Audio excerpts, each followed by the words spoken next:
President ke Hill State People's Democratic Party HSPDP ubak KP Pangniang haka sautari uyayang ulaang bawala dan Bynta haka Regional Committee haka Bynta ka baar Jingkyrshan Pynbeit put nelada ka Sorkar karon kami ulang ubak keluar binyatay lang haka ni ka Bynta. Habakran siya kira apat kubor ubak Pangniang ulaang. Since I was not elected as MLA, now it is the wisdom of the government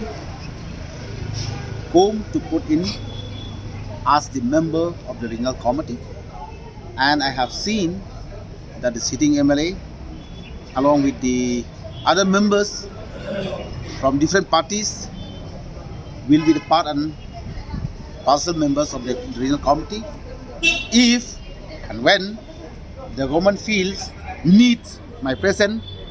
I always there on the ground to cooperate with the government. Habakali la ka Sorkar MDA ka baar kanyo job haka Jingïakren Pynbeit put haka Bynta ka baar kumbalong haka Bynta ka baningkong uba Pangniang ulaong. It is too early to comment about that,